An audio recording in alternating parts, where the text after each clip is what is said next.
Bakit nga ba may mga gumagamit pa ng lean concrete sa mga foundation? Hindi ba parang dagdag gastos lang yan? Mukhang dagdag gastos nga. Pero sa totoo lang, ito ang isa sa pinakasimpleng paraan para maiwasan ang malaking problema sa foundation. Una, para malinis at pantay ang base. Hindi kasi perfect ang lupa. Lean concrete ang nagbibigay ng maayos na working surface para accurate ang layout at elevation. Pangalawa, para hindi madumihan ng concrete. Kung direkta sa lupa ang buhos, pwedeng mahaluan ng putik o tubig. Ang resulta, mahinang quality ng concrete. Pangatlo, para hindi mawala ang tubig ng concrete mix. Nisip-sip kasi ng lupa ang tubig. Kapag nangyari yon, mahina ang curing, mahina ang strength ng concrete. Pang-apat, para stable ang rebars.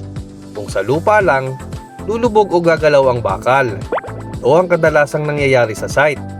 Kapag tinapakan na ng mga tao ang bakal habang nagbubuhos, madalas ay lumulubog ang mga spacer blocks at lumalapat na ang bakal sa lupa. Gaya nito, at yan ang nagiging sanhi ng paghina ng structure. Oo, dagdag gastos ang lean concrete, pero in the long run, ito ang dahilan kung bakit matibay ang pundasyon ng bahay mo. Yun lang, bye!